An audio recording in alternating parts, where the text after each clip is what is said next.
All right, and we are live.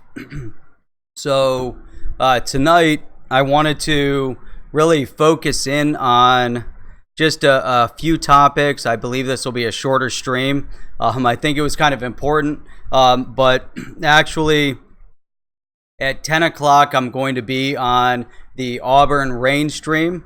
So wanted to kind of preempt and go through a topic. I wanted to get on a little bit earlier, but I couldn't get home exactly at the right time. So for those of you that are watching the replay, then that's great. And I'm just going to jump right into it because I had a specific kind of topic in mind of what I wanted to cover. So anyhow, getting pinged here with a number of messages. Just wanted to see what these messages are. Anyhow, so let's see what we got going on here. Let me just open up the dashboard, and then we're going to jump right into it. So let's see. Here we go. All right, perfect. So tonight, what I wanted to cover really has to do with government regulation, which seems to be the primary topic of discussion. Later at 10 o'clock, what we're going to talk about is actually go into more updates on the Token Taxonomy Act. But I find it really interesting overall with government regulation, primarily because as we see, there's a subset of governments like Switzerland and others, and Japan, that are truly adopting digital asset. They're bringing digital asset into the mainstream as far as government emphasis, as far as government focus. And then we have additional governments out there that are kind of dragging their feet, governments like the United States. But then we have other governments like, for instance, India. And that's really the point of my video tonight. And really what I wanted to focus on, what I wanted to emphasize is what in the world is happening over in India right now. Because for all intents and purposes, if we look at what goes on over in India, they're definitely not focused on any form of fascism or totalitarianism. They're not looking for overall for the destruction of the private growth of businesses. It seems to be actually the opposite in India. However, there's definitely a significant amount of corruption in India at many different levels. So corruption in India. Sorry, as soon as I started out, I should have waited. Now I can't go back and edit this because I'm actually streaming this instead of just filming the video. So there's so much corruption at different levels of government, different levels of banking within India. And that's definitely having a direct impact on the outcome and, in terms of policy that's actually being presented right now in India. And it's really difficult, when you look overall at a country that is heavily focused on growth, a country that's heavily focused on development, that is actually doing the exact opposite, that is extremely detrimental to the population. And I find it, extremely difficult to really, sit back and watch as India, seems to be undermining the financial stability or future financial stability of the population. The countries are going to exist, and really overall, from a business perspective, business is going to continue. And with or without blockchain technology, we're going to see development within the space. And right now, though, So let's say blockchain didn't exist. We're still going to have businesses created. We're still going to see, if we're looking like in a country like India, we're going to see them developing medical technology. Tata Motors is a huge organization out of India that manufactures cars and other actually industrial product. So with or without blockchain, if it didn't exist, we're definitely going to see a lot of development in this space. However, we know where the future is. We know where the future of banking the unbanked is. We know where the future of allowing everybody an opportunity is. And what we're seeing right now in India is that they're doing the exact opposite. So it's so extreme that I couldn't sit back and say, hey, you know what, I want to wait another day. I wanted to come on, and like I said, I wanted to come on earlier. Unfortunately, I didn't get home until about 30 minutes ago. But, it's been on my mind. And it's been a number of years since I've been to India, and I can guarantee in those years that I haven't been in India, there's been significant development over there, because every time that I traveled over to India for work, there was so much development. There's so much high tech over there. There's a significant middle class that's building and developing in India. And right now we're seeing it's stunning, because if they truly think that they're going to set a precedent for putting people in prison, and we're not talking about a misdemeanor, we're talking about a prison sentence of 10 years, and that is unbelievable. So what in the world are these people thinking over there? So this is obviously a proposal. This is, they're proposing to ban crypto. They denied the reports. Of course, they're going to deny the reports. But there's enough evidence in the Economic Times that came out. They haven't voted on this bill yet. It's been put in front of Congress or in front of Parliament or whatever entity they have over there. But it's being proposed. I guess it's, the reason why it's so gut-wrenching to see this happening, and we'll talk a little bit more, and Auburn Rain invited me on his show at 10 o'clock, and I'll talk more about the Token Taxonomy Act at 10 o'clock. We'll talk more about Token Taxonomy Act tomorrow. But if we think about congressional representatives in the United States, like the Shermanator, Sherman over in California, and this guy is actually proposing bills, and he's trying to get traction to detract away from those who support the Token Taxonomy Act. Sherman is trying to pass a bill to actually ban cryptocurrency. It's one voice, but this guy, obviously is afraid of something. When you have multiple people within Congress that support the Token Taxonomy Act, who support blockchain technology, who support cryptocurrency or digital asset or whatever you might want to call it. And then you have an individual like Sherman who's coming out against it. He seems to me like an individual that should be more aligned with this bill that's being proposed over in India, that wants to give people a 10-year jail sentence for holding digital asset. It's mind-boggling. So when it comes right down to it, why is it that in India they actually want to ban digital asset? So there's a significant amount of corruption at the government level.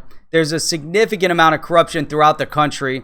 There's a significant amount of corruption in the banking levels and the financial institutions within India. It's a way of life over there. It's been a way of life over there for many, many years. And in fact, I can remember the last time I was there, there was a major case coming out about the corruption within government. And so here we have the RBI, the central bank, that has been diametrically opposed to digital assets in India. and then they get the government on board. They begin to ban the digital asset exchanges, the cryptocurrency exchanges. They make it more and more difficult to actually participate in this new burgeoning economy, whereas the rest of the world is participating. The United States is dragging their feet, but everybody's getting on board. So could we say that Japan is that far off base? Is Japan that wrong? Japan was a leader in economic development, and their economy and their technology is booming. India is a developing power. It's a developing economic power. Now, with the levels of corruption in India, obviously there's a purpose in mind as to why they want to ban digital asset. And the purpose in mind is because with digital asset, with blockchain technology comes transparency. Now, nobody along the line with any of these digital assets said, hey, you know what? We're here to replace the rupee. But you know what? The rupee on an exchange rate has such wide swings in valuation that individuals within India are saying, you know what? I don't want to hold rupee. If I hold rupee, it's going to devalue my savings to a level that doesn't allow me to trade with the rest of the world. Now, that being said, so if the central bank and the government in India are looking at digital assets as a direct competition to what they're doing, they're seeing digital assets as a direct competition of their stranglehold of the economy, of their stranglehold of politics, and a stranglehold of the people within India. And it's really unfortunate to see things devolving, the way they're going. Now, there was obviously some hope. I believe there's still hope that things are going to develop in the right direction. There's hope that, as a bill is going to be presented, that doesn't mean the bill is going to be voted on. That doesn't mean the entire government of India is going to embrace this policy of holding a digital asset illegal to the point where you get a 10-year jail sentence. It's crazy. Now, as part of this bill, they said, well, we're going to give you 90 days to basically get rid of all your digital asset holdings. Now, what business is it of the government as to what you are invested in? That is extremely, extremely difficult to embrace.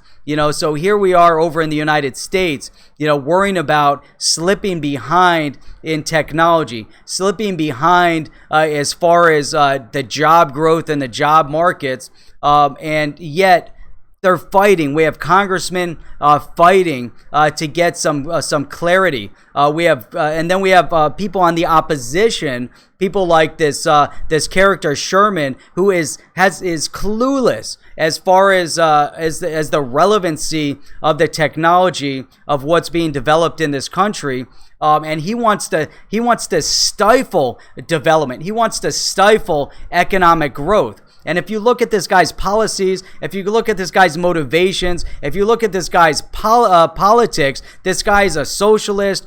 He believes in communism. This guy believes in taking away the very rights of the individuals, the freedoms of individuals to develop business, financial freedoms, and so much more. Now, that's Sherman in the United States. Now, this guy is trying to have an impact on the passing of the Token Taxonomy Act, and it could potentially come to a battle and a division of sides between the individuals that support socialism, that support government control, and those who believe in economic freedom for the individuals in the United States. And we have a lesson to be learned, as we don't have to look that far to the borders within India Again, a country that has been developing at a rapid pace. I mean, it's unbelievable when you see the growth of the middle class over in India. Now, granted, you have about 1.2 billion people in India.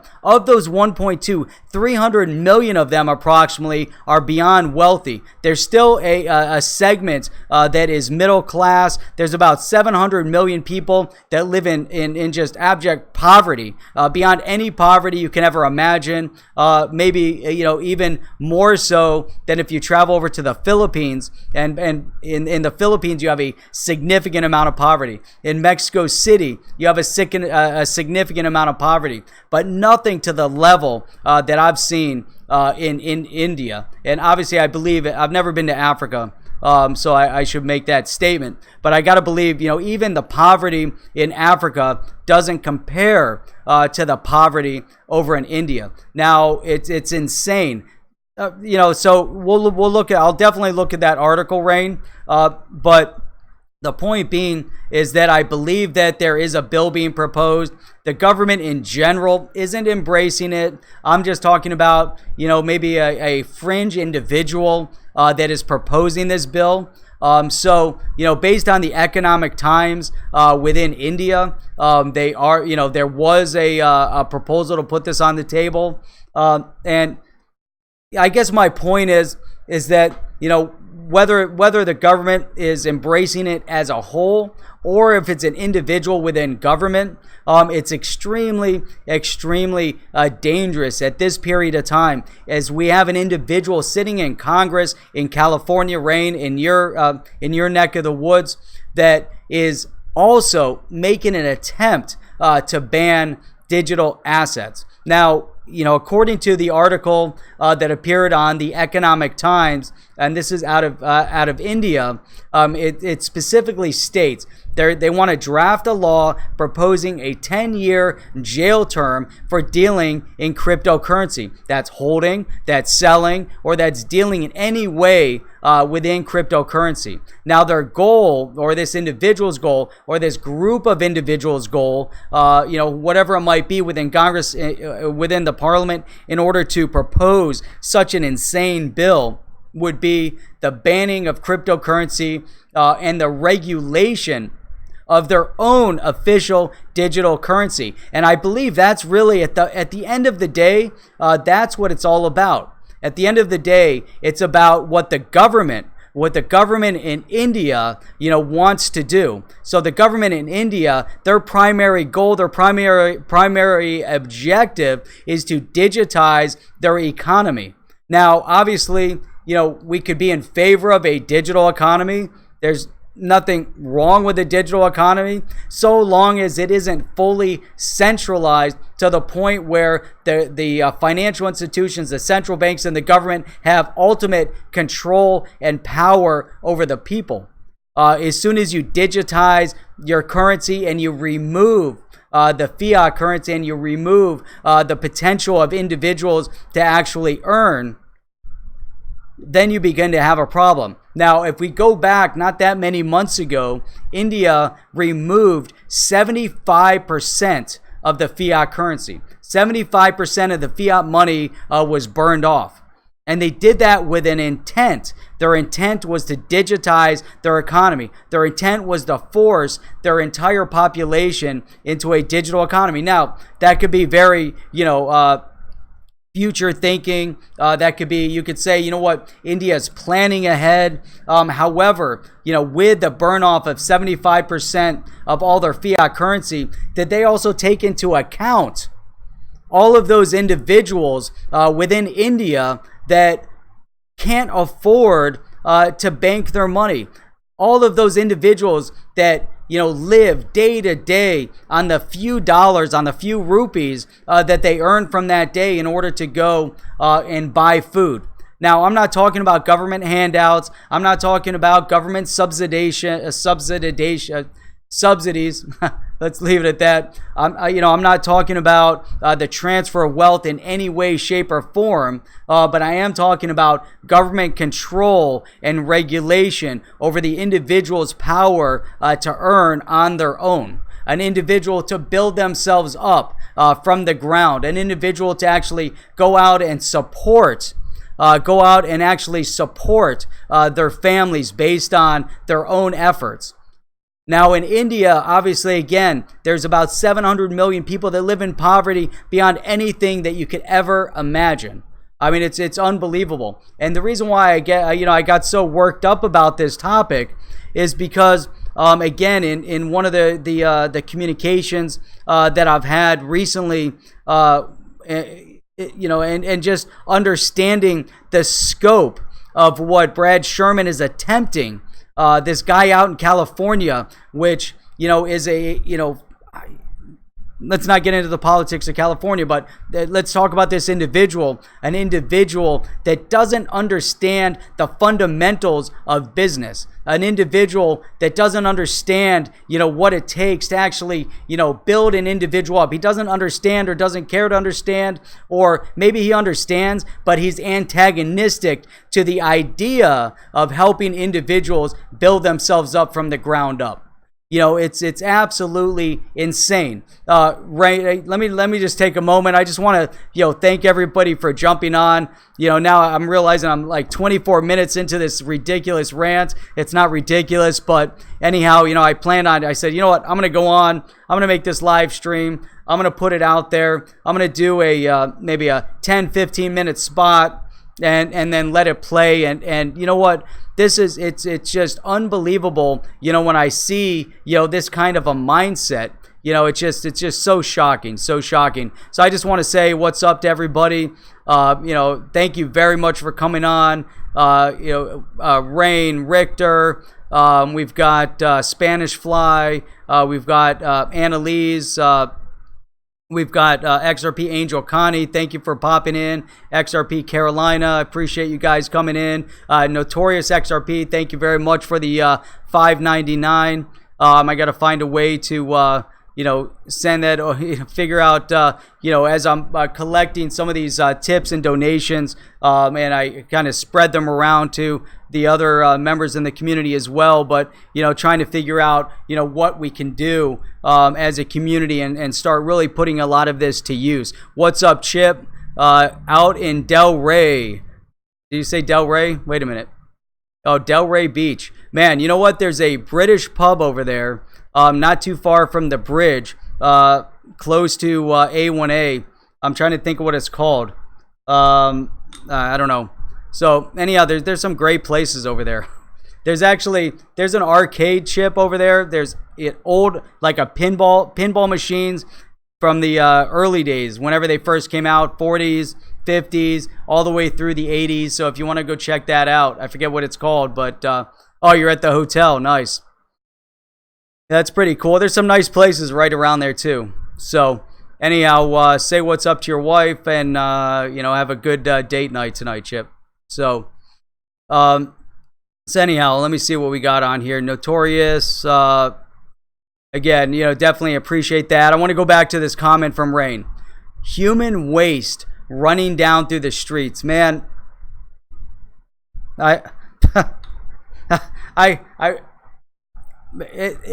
Dude, it's insane. I mean, let me tell you a story. Let me tell you this story. So the first trip that I went on over in India, we get over there, and man, I've seen a lot. So anyhow, we go over to we're in Chennai, and one of the guys I was working with said, "Man, you haven't been to Chennai until you see the sunrise over the Indian Ocean." And I said, "Hey, you know what? I'm game. I'm all in. Let's go over and see the sunrise over the Indian Ocean." A couple other people that were with us on this trip. We're with the U.S. consulate. There was actually a U.S. government mission over there, initiative. I won't get fully into that, but anyhow, so we're over there, and the one individual that I'd been working with said, I'm going to send my driver. He's going to pick you up at 4:30 a.m. or 5 a.m. or whatever time it was, and he's going to bring you down to the Indian Ocean, and you're going to be able to see the sunrise over the Indian Ocean. I said, you know what? That's awesome. All right, let's do it. We pile into his car. It was the first time I didn't see people on the street at all. It was like 4:30 in the morning. We went out. Typically, the streets are just packed, mobbed. Everywhere you go, there's people.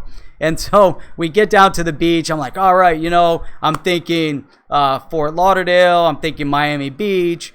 I'm thinking, out in L.A. What is that? Manhattan Beach. I'm thinking. I was like, all right, beach. Beach is nice. I like sunrise. All right, it's gonna be cool. So we get down there. There's a boardwalk. There's people out there jogging. There's people out there doing yoga. I'm like, this is great. Park the car. Open up the door of the car. I'm like, oh my God, what the hell is that stench? It was so bad. I swear to God that we came out of the car. It was like you got hit in the face with this smell that was just so god awful.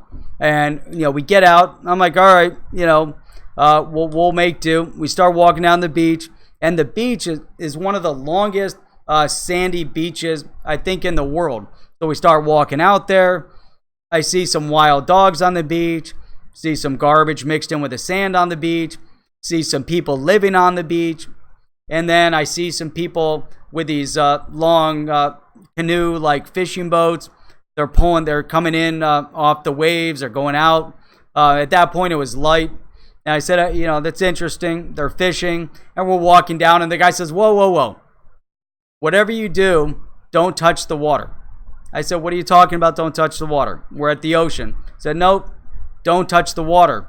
I'm like, okay, I guess so. And he said, you see that inlet up there, they're dumping raw sewage in the ocean up there. And I said, all right. And he said, this entire section of the beach, which is pretty much everything, is polluted. And I said, okay, pretty much like all the other water I had seen up to that point, which had been relatively polluted. And they said, yeah, don't touch the water. I said, all right, don't worry, I'm not going to touch the water. But what about those guys that are in there right now with nothing but shorts on, coming in off their fishing? What are they fishing for? What are they eating? And where do they live? Are they living on the beach? He said, no, they don't live on the beach. I'll show you where they live afterwards. I said, okay, great. So we wait and wait and wait. The sun finally rises. Didn't see it because there's a mist along the horizon. Similar to a cloudy day, along the beach. If you're in Miami or up near Boca or Fort Lauderdale or wherever, you get cloudy days and you might not see the sunrise till it gets over the clouds, but there's many a morning that I'd spent in the ocean with my son, watching the sunrise while we're in the ocean, and it's just so crazy, So here I am, waiting for a sunrise that we never saw because it was too hazy. So we pile back in the car, and I'm not knocking India in any way, shape, or form. I'm just pointing out the reality of what happens over there. And I'll tell you what, I was just talking to some people the other day, people that travel over there often, and we're just comparing stories. And I'll tell you what, I took a drive, sounds like Guangdong. I've never been to China, but I hear China is ridiculous. But I took a drive one time from Mumbai up to Ahmedabad. It was about a 7-8 hour drive up through the mountains. And it was really amazing because I'm always looking for something great every time I'd gone over there. And I'll tell you what, going into the mountains was nice. It was fresh air. It was beautiful, beautiful scenery. It was awesome. But anyhow, so we pile back in the car. We start driving, and he says, all right, I'm going to show you where these people live, the fishermen. So we start driving over in that direction, and we pass a hotel that used to be, I don't know what hotel it was, a Hyatt, Hilton, Holiday Inn Express. I don't know what it was. But anyhow, what's up, XRP Hollywood? And anyhow, so we're driving by this place, and he said, oh, that hotel was destroyed in the monsoon. I don't know how many years prior. So we're driving, and at this point, it's 5:30 in the morning, 6 o'clock in the morning. Wild goats, wild dogs, donkey, a couple wild steer walking around. We're on the beach, or on the road. A series of, if you've ever been in Florida before they put up all the high rises. Think about like old Florida, all the single story hotels or motels way back in the day during the heyday of spring break. You kind of think about that kind of building structure. So here we are driving along this area. Everybody's living in there, using the showers, taking their morning showers, filling up buckets to feed their goats or whatever, give them water. Then we're driving down there. I swear to God, I saw a dead body laid out over there. And it was such an eye-opener. And from this, I mean, my point, again, isn't to knock them in any way. It's just to point out the extreme poverty in that area. Now, the one thing that the government in India had been doing extremely well a number of years ago was really attempting to embrace the concept of healthcare and bringing healthcare to even the most impoverished. It was really amazing. And I went into a number of the major hospitals over there. Another story going into one of their quote unquote sterile areas. But no, I don't want to knock it. They have some amazing doctors over there. They have amazing medicine over there. They had some things that I'd never at that point when I'd been there that I'd never seen before, like telemedicine.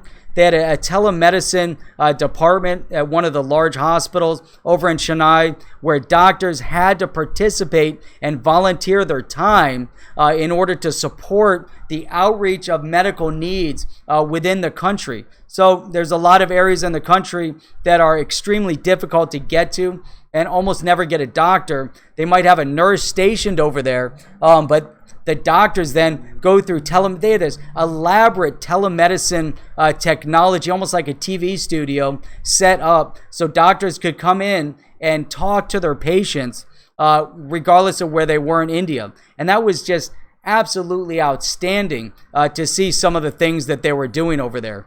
Now, you take this and you put a juxtaposition to the fact that there's corruption in government, there's corruption in banking, there's corruption in a lot of levels within government. And then you also then wonder, what in the world are they doing when they're taking a technology like blockchain technology, digital assets, and they're proposing a bill to make it illegal to the point where they want to put you in jail.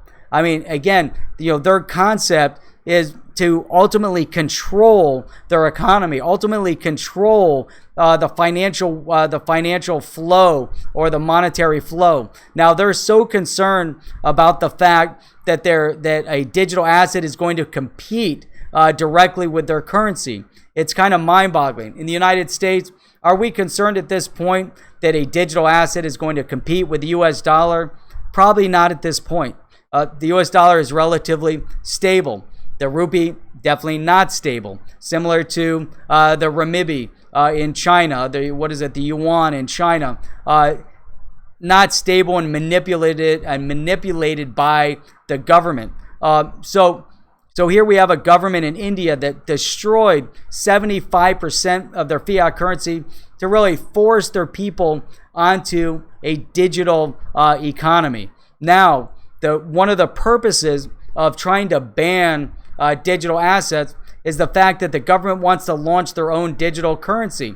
Now, this is alluded to within this article in the Economic Times. However, it's not new, and this is where I do believe that if you look back, and again, not that long ago, when they shredded or burned off 75% of the fiat currency, is that their intent, their anticipation as they look forward, their intent is to move everybody to this new digital currency, a new digital economy. Now, the question will be whether or not this digital currency is going to be based on blockchain. Is it going to be a digital asset? And then what is going to happen if it is a digital asset, a centralized digital asset? Is it going to be comparable to the petro that Maduro tried to create in Venezuela, which was a mockery of digital assets and a mockery of anything blockchain? So this is kind of the thought process. This is kind of the direction that this is kind of going in, and the reason why I said, it's insane, and I said it a little while ago, is the fact that there's elements in different parts of the world. We almost anticipate this happening over in India. The fact that we have a congressman in California, this Brad Shermanator, or the Shermanator, Brad Sherman, whatever. So we have the Shermanator sitting over in California that is attempting to pass a bill that is anti-digital asset, that wants to ban digital assets. Now, he is potentially going to cause a ripple of conflict within Congress. So we have a handful of very important congressmen that are supporting digital asset, that are supporting blockchain technology. And then we have the Shermanator on the other side that's trying to do everything opposite too. So, all right, let me look at some of these messages here. Eric Kistler, what's up, man? I'm glad to see you on. Let me. You had a message here. Let me see here. I was standing in Guangdong on a sunny day, and I realized something was wrong. I could barely see the skyscraper. You know what? It's crazy, man. It's absolutely crazy. Again, I haven't been to China. A friend of mine told me it was the worst experience. He was in that area. He was staying in a hotel. Forget what floor he's on. He went to look out the window. Couldn't see a damn thing because it was smoggy. The window's dirty. You can't see anything. Couldn't see down. Couldn't see up. And it was like that any time of the day he was there. That's just horrible. And then you have these ridiculous people that are claiming climate change, that want carbon taxes, and they want to feed the government even more money on this fictitious carbon tax, as though this carbon tax that you're going to give to the government is somehow going to help the smog and the pollution. It's more transfer of wealth through taxation, and then it's a voluntary taxation in order to collect carbon tax. The most ridiculous thing I've ever heard of in different parts of the world. And they're trying to stifle our growth in the United States and elsewhere in the world, while countries like China, it's a massive country, and they're polluting, and they don't abide by any policy that, if you think back in the 70s, when there was a mass ramp up of pollution in the United States, where people used to throw garbage out of their window, and then they had the Smokey Bear. The bear would come out on commercials and talk about clean up our country, and you'd have the Indian that would come out, and you'd have a tear, because people were polluting, and people care, and it crosses all party lines. We want our environment to actually be healthy. We want our environment around us to be clean, and then you have a country like China where the government could give a crap, and their production, they're just pumping out gases like it's ridiculous what they pump out over there, because they don't care. They're putting asbestos into their sheetrock. They could care less. They're putting, who knows what they put into what. But anyhow, so there's definitely some major issues, across the board. There's definitely some major issues over in India, and I know I'm a little bit delayed on seeing some of these comments, but Spanish Fly, yeah, jail time, 10 years of jail time is so extreme. It's gone beyond insanity. And there were some comments I was reading, to India that said, hey, India, try to ban it, see how well that worked out for China, because people are going to find their way around it regardless. You're either going to, push them away, and they're going to keep using digital asset, come in and find the individuals that are using it. So let me see here. Sorry, Vet Bro, what's up, man? Let's see here. X-Ray Romeo, what's up, man? At work, listening, glad you are. Rescuing in the next hour. hopefully not. Keep listening. Then we'll be on with Auburn Rain at 10 o'clock as well. So, Great River IT, what's up? Crying Indian, Iron Eyes, Cody was he an Italian American actor? Yeah, but you know what, man? It was that was so passionate, though. You think about it, because people were polluting the environment. You had the Indian, you had I guess Smokey Bear was more about forest fires. The Indian, I missed a lot of. I was out of the country in the 80s, so I don't know. But anyhow, Auburn Rain, got to go get the set ready. Awesome. I'll be over there in a little bit. I'll cut the stream short so I can make sure I get set up to come on, and we'll be on the Auburn Rain show at 10 o'clock. Great marketing for sure. Only you can stop forest fires, man. Those are memories, man. That's crazy. That's so crazy. Auburn Rain, the earth has been changing for thousands of years. Carbon tax on the people that need the money the most. Al Gore, man, don't even get me started on that scam artist Al Gore. The millions upon millions that this guy made on just spreading lies and conjecture, and he'd been proven, his information had been proven false over and over and over again. And yet nobody stops to think, oh, hey, you know what, another politician, hey, he really cares about the people, as he's flying around in his private jet, and using a year's worth of consumption of power, in every trip that he makes because of his private jet. The guy is just a freaking scam artist, but he made millions upon millions and I'm not going to, fault anyone for making millions of dollars in movies, but don't make a movie to tell me that I'm at fault when you're the scam artist flying around in your private jet making millions of dollars based on lies and misinformation. That's insane. Absolutely insane. So, yeah. Let's see here. All right. Gonna rant a little bit. Hey, now, don't diss Al Gore. That's right. I'm sorry. You're right, Wildstar. That's right. We can't diss the guy who created the internet. That's for sure. I don't want to diss Al Gore. Yeah, that's right. The inventor and creator of the internet. Let me apologize for that. Anyhow, all right.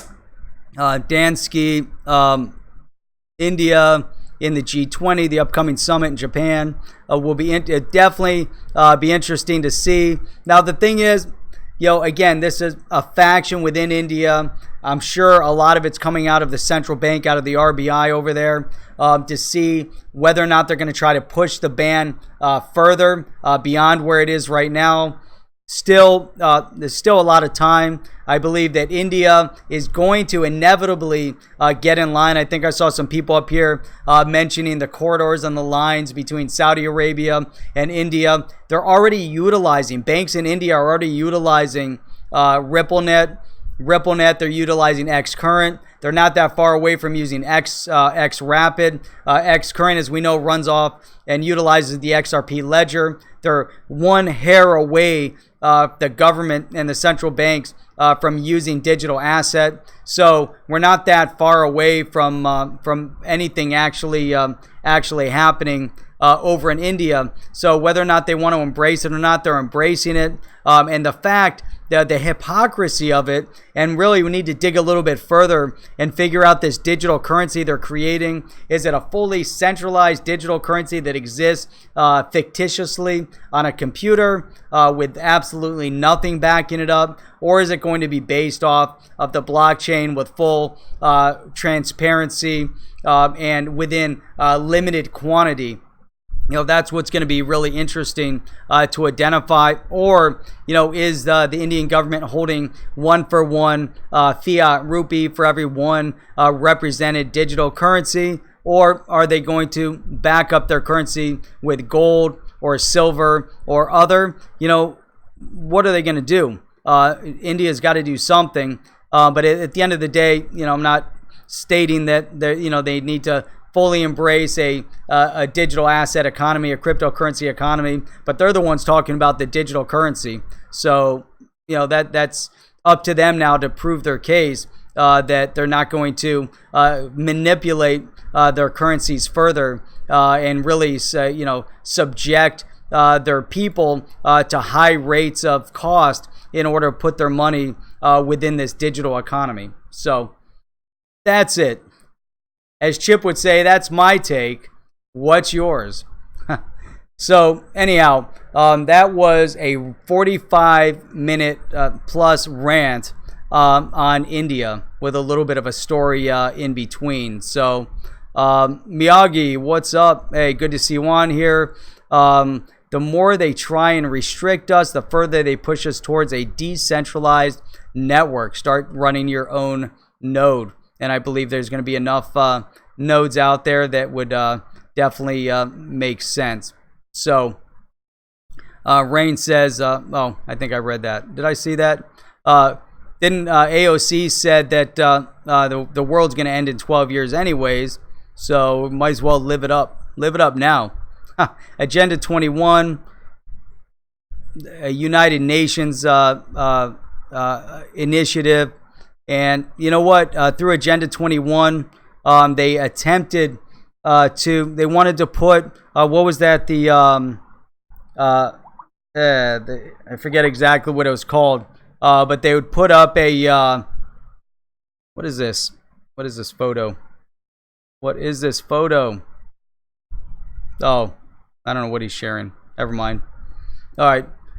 So the Agenda 21, through that initiative, they wanted to put tracking power meters on each individual house that was tracking the amount of power usage. Obviously, they already track it, but it was a way to which you could get cheaper power, or that your smart appliances would communicate with the smart meters and then feed information over to whomever is tracking it, with the intent through Agenda 21 of actually controlling the amount of power that you got at any given time to power your appliances, based on this concept and notion of climate change and the ultimate control of what people do in their own homes. I believe that was, part of the Agenda 21, and so I'm sure there's a lot more to it. But anyhow, VetBro, I'm half Indian, but everyone here in Texas thinks I'm Mexican. Are you half Mexican, VetBro? Interesting enough, VetBro, in this area, I'm in Florida, and we have a lot of large casinos over here, Hard Rock Casino. But what's really interesting, and my point with this story is that I live in an area, in Florida in general, in the southern part of Florida, that Tequista Indians lived here, and there's evidence of the Tequista Indians living in South Florida about 3,000 years ago. 3,000 years. And in fact, it was a number of years ago, they were doing some excavation, and they found a canoe with a girl in it from 3,000 years ago. She was mummified in the canoe 3,000 years ago. I mean, that is just, mind-boggling. I think that's just amazing. So, anyhow, let's see here. What time is it? 6:51 out there. Okay, XR. I was pulling it up, and then I was trying to figure out what that picture is. I see the picture. Oh, I see the picture. Oh yeah, I've been there. Is that the old hotel? What is that? No, that's not the hotel, is it? That looks like the hotel, anyways. Whatever picture you sent. All right. So my electric company just installed a smart meter. Oh man, you had to stop them from installing the smart meter. I remember a number of years ago they wanted to install a smart meter, and I said, nope. See ya. I don't want the smart meter. Thank you very much. So that is the old hotel. Yep, that's what I thought. So cool. This is awesome. Most smart appliances store their passwords in clear text. Nice. So they can be hacked. Eventually, here's what I could see. If we want to conceptualize the smart meter on the blockchain, being able to feed back power so that the less power, if you're supposed to use a certain amount of power, or if you're able to put, solar power or wind power or something on your house, and you can feed that power back into the grid, and you can send the power back into the grid, meaning that you'll pay less and you'll get credits back on the electric power that you're consuming from the local power company. Now that's interesting, to where you then have more of a selection. Right now, if you're using, you're not getting any form of credit, but if you have more solar power or wind power that you could use, it would be nice if you could feed it back through the grid. And I think that was Elon Musk's concept with the solar powered roof tiles, was to absorb enough power so that you can actually feed that back into the grid. Right now, there's absolutely no way to do that, to feed any power back into the grid. But anyhow, took out our meter. They choose when you get electricity. Yep. XRP minute. Yeah. So I didn't let that happen. I know other people did, but yeah, I didn't.